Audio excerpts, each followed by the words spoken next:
Good morning বন্ধুরা, SR ব্লগে সবাইকে স্বাগত জানিয়ে আজকের ব্লগটা শুরু করছি। আর আজকে হচ্ছে ফেব্রুয়ারির মাসের 1 তারিখ, আর আজকে ছিল মাঘী পূর্ণিমা। ওই জন্য বাড়িতে একটু নিরামিষ খাওয়া হবে। ওই জন্য দেখো সকাল সকাল টিফিনটা শুরু করে দিয়েছি। ময়দাটা মেখেই রেখেছি, অনেক সময় আগেই মেখে রেখে দিয়েছি। আর আজকে বানানো হবে কড়াইশুঁটির কচুরি, আর আলুর দম তো হবেই সাথে। দেখো মটরটা আর কাঁচা লঙ্কা আদা দিয়ে ভালো করে পেস্ট করে নিয়েছি মিক্সিতে। আর এখন একটু তেল দিয়ে ওইটার মধ্যে একটু ওই পেস্টটাকে একটু নেড়ে নেব, নিয়ে ওইটা ময়দার মধ্যে পুর দেব, দিয়ে বানানো হবে। তাহলে দেখতে থাকো কি করে বানাই। সবাই নিশ্চয়ই জানো, আর এইভাবে করে খেলে বেশি ভালো লাগে। মটরশুঁটির সিজন তো এই কিছুদিন, আর তো আসবে না। সব সময় এই মটরশুঁটিটা পাওয়া যায় না, এরপরে পাওয়া যাবে, কিন্তু সেগুলো একটু শক্ত হয়ে যায় মটরটা। আর দেখো পুরটা রেডি হয়ে গেছে আমার। আর এই যে ময়দাটা মাখা ছিল তার মধ্যে পুরগুলো ভরে আমার শাশুড়ি মা রেডি করে নিচ্ছেন। আর এই পুর ভরা আর বেলার কাজটা আমার দিয়ে ঠিকঠাক হয় না, ওই জন্য আমি বানাতে পারি না। শাশুড়ি মাকে দিয়ে এগুলো করে নিচ্ছি, পুর ভরা আর বেলা উনিই করে দেবেন, আর আমি ভেজে নেব। তাহলে সবাই মিলে হাতে হাতে কাজটা করলে হয়ে যাবে। আর অনেক দিন ধরেই এটা খাওয়ার ইচ্ছা ছিল, কিন্তু ঠিক মতন সময় হয়ে উঠছিল না। আর আজকে যেহেতু রবিবারও রয়েছে আর নিরামিষের দিন রয়েছে, ওই জন্য মনে করছি এটাই বানিয়ে নিই। আর এই যে দেখো বন্ধুরা, সমস্তটা আগে পুর ভরে নেওয়া হয়ে গেল, তারপরে বেলা হবে। তাহলে দেখতে থাকো, বেলে টেলে নিয়ে ভেজে নিই।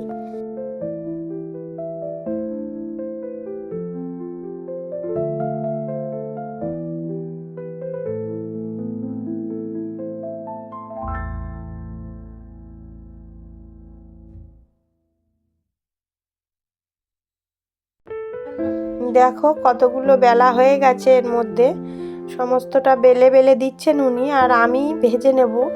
ওই যে ময়দা দিয়েই বেলা হচ্ছে, তেল দিয়ে বেললে তো অতটাও বড় হতে চায় না, ওই জন্য আমি ঠিক করলাম যে ময়দা দিয়ে বেলি। ওই জন্য ময়দা দিয়েই বেলা হচ্ছে। সমস্তটা বেলে গুছিয়ে নিয়ে অনেকটা হয়ে গেছে বেলা, কিন্তু আমি এদিকে রেডি করতে পারিনি, ওই জন্য অনেকটা হয়ে গেছে। এই যে অনেকটাই হয়ে গেছে। এবারে আমি নিয়ে এসেছি, দেখো ভাজা বসিয়ে দিয়েছি, আর ওইদিকে আলুর দমটা বসিয়েছিলাম। ওই জন্য আমার এতটা দেরি হয়ে গেল। আলুর দমটা ঠিকঠাক মতন হয়ে না গেলে আমি তো এটা জ্বালাতে পারছিলাম না গ্যাসটা, এবারে এটা তো বানাতে হবে। ওই জন্য আলুর দমটা করে নিয়ে তারপরে আমি এই কচুরিগুলো বানিয়ে নিচ্ছি। দেখো সব একে একে বানিয়ে নিচ্ছি। আর ভালোই ফুলেছিল, ফুলেনি তাও নয়, খুব সুন্দরভাবে ফুলে রেডি হয়ে গেছিলো, ফুলে উঠেছিল কচুরিগুলো। আর যদি না ফোলে তাহলে তো খেতে অতটাও টেস্ট লাগবে না, ফুললেই বেশি ভালো লাগে। আর দেখো সমস্তটা ভেজে নিয়েছি, লাল লাল করে একটু ভেজেছি। এই যে ভেজে নিলাম, সবাইকে এবারে খেতে দিয়ে দেবো। অনেকটাই ভাজা কম হয়ে গেছে। আর ওদিকে আলুর দমটাও আমার রেডি হয়ে গেছে, একটু জাস্ট ধনে পাতাটা দিয়েই নাড়িয়ে নেব। আমার আলুর দমটাও রেডি। এই যে দেখো আলুর দমটাও খুব সুন্দর হয়েছিল। আর আজকে সকালে এরকমই হয়েছে রান্নাটা। বিকেলে একটু ওই যে মাঘী পূর্ণিমা আছে বলে বিকেলেও পুজো দেব, সকালেও দেব। মাঘী পূর্ণিমার পুজোটা সাধারণত বিকেলেই হয়, ওই জন্য। আর এই যে দেখো ছোট মেয়েকে একটু দিতে দেরি হয়ে গেছে বলে ওর একটু রাগ করছিল। এখনও কাউকে খেতে দিইনি, প্রায় 9:30 বেজে গেছে সকালের খাওয়া খেতে। এইসবগুলো ঝামেলার জিনিস বানাতে তো একটু দেরিই হয়, আর ওর জন্য ও রাগ করছিল। এই যে দেখো সবাইকে এখন খেতে দিয়ে এখন আমি চলে এসেছি আমার খাবারটা নিয়ে। আর পুরটা দেওয়ার পর কতটা সুন্দর হয়েছিল দেখো। এই যে পুরটা দিয়ে খুব সুন্দর হয়েছিল, আর কচুরিটা একদম সবুজ হয়েছিল।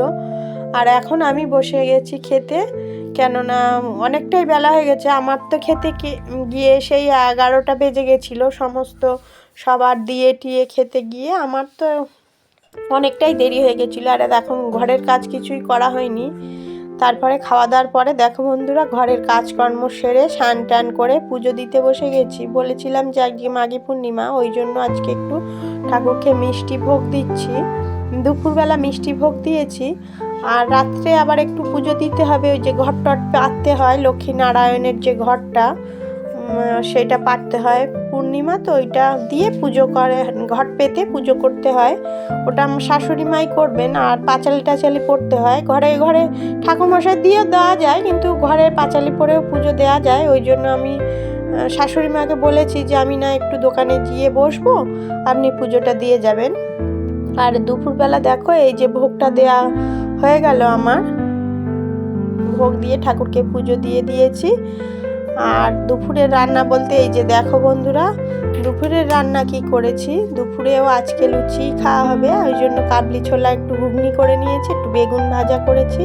এইটা দিয়েই আজকে দুপুরের মেনুটাও হবে। আর রাত্রে ওই খাওয়া হবে, কেননা আজকে পূর্ণিমা, ওই জন্য কিছু খাওয়া হবে না, ভাত খাওয়া হবে না। আর এই যে দেখো সন্ধ্যার সময় আমি একটু দোকানে যাব রেডি হয়েছি, আর আমার শাশুড়ি মা বসে বসে ঠাকুর পুজোটা করে দিয়েছেন উনি, আর পাঁচালি পড়ছেন।